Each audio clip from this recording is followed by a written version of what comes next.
Од сончево и многу топло до облачно со дожд и грмежи. Променливото време негативно влијае по здравјето, а најмногу на удар се луѓето со висок крвен притисок, диабетичарите и пациентите со инфаркти и мозочни удари.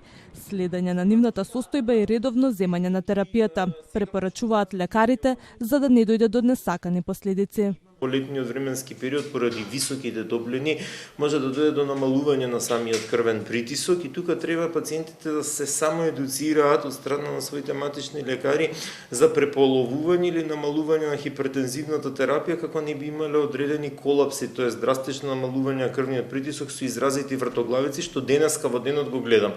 Значи дојде еден голем број на пациенти со притисоци од 100 до 170.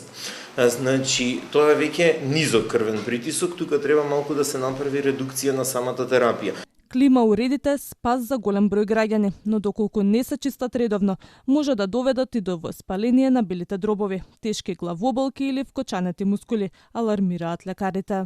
Пред да користат, веќе се користат климатизираните простори, задолжително да се направи чистење на филтрите.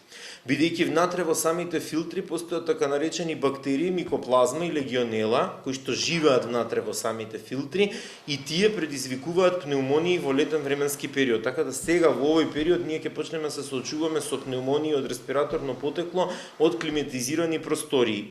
Освен кај лекарите, бројот на повици и интервенции се зголемил и кај медицинска помош. Високите температури за време на викендот предизвикале и колапси кај граѓаните.